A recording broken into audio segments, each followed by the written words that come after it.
पूर्व सब इतना बड़ जलसा करौले बनी इतना सुंदर व्यवस्था हत्ता लंबा चौड़ा पंडाल ओहू में साइड से पर्दा की ओस ना लगे। धन्यवाद माना बुढ़ा ऐसा व्यवस्था ऐसा मैनेजमेंट बहुत कम जगह पर मिलता। तब का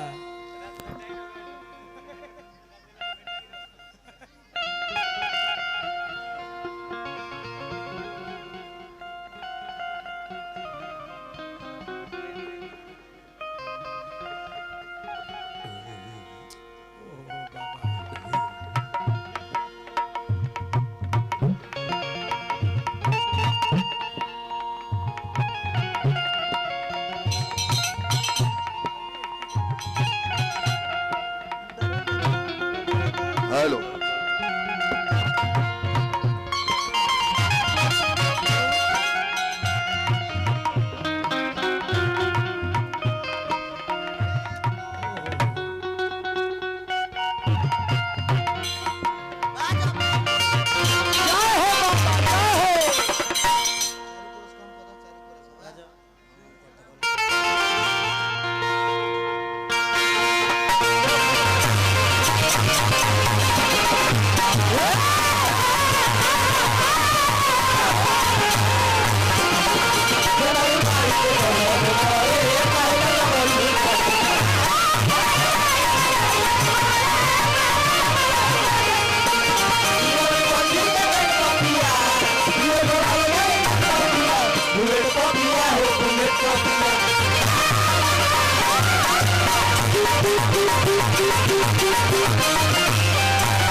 हेलो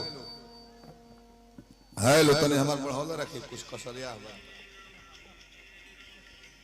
हेलो हेलो हेलो ए में लगो वाला में ज्यादा कितना सुंदर धुन बजौले हम हमार तो डराइले गावे को परिनु काहे भाई कैसे एगो भैया आइले हैं तब एक आध जना के खूर का चार दले हैं हिलो त अपन गोड़गर बा घुसुक घुसुक जाइले हने से होने कर जाइलो हमरा डर रहला कि पैसा देबे के बहाने आओ से हमरे नकलुल ध के पीछे मत डाहे दो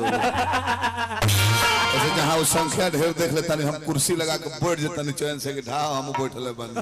भाई तब का इतना सुंदर धुन बजौले हम बुलेट पर पिया हो बुलेट पर पिया हमके मंदिर घुमा दो बुलेट पर पिया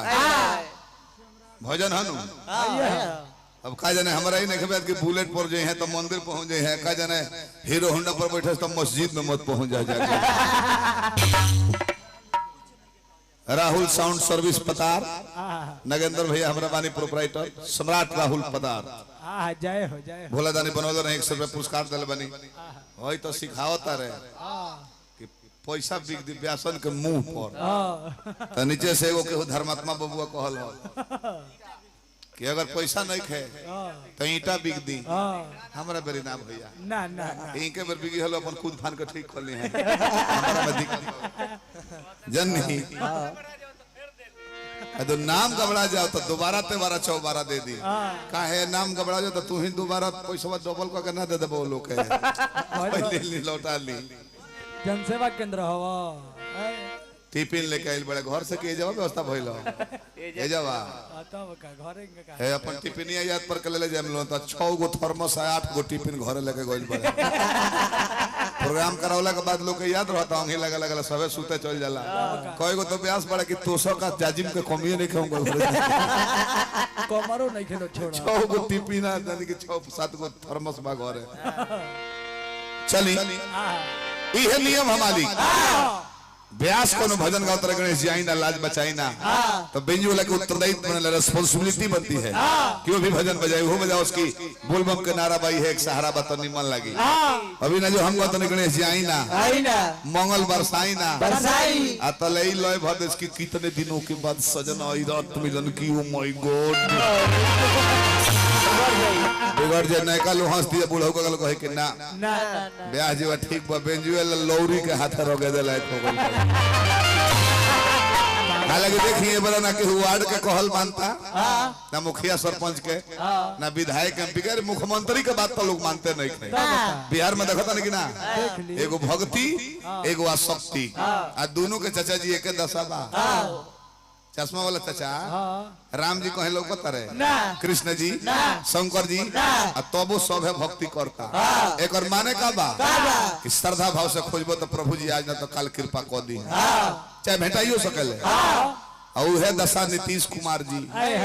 बिहार में शराब के को दिल कहीं कोनो दुकान में लौकत नहीं है मालिक लेकिन श्रद्धा भाव से जो है खोजबो 15 मिनट में माल हाजिर पुलिस लोग बॉर्डर पर चेक करता ताले पता लगता कि 5 ड्राम नाय से हिला दल बड़े अब बताइए वो लोग वर्दी पहन के जूता मोजा पहन के पांक में घूमल फिर लो कहाँ हिलता ना कतनो बंद होता बने नहीं के हो जाके देखी ना गोड़िया के लगवा देख ली जाके 6 गो फ्रूटी बिगल बा 6 गो बिगल बा अंतर यह बाकी कान काट के माल खत्म खाली कागज बिगल बा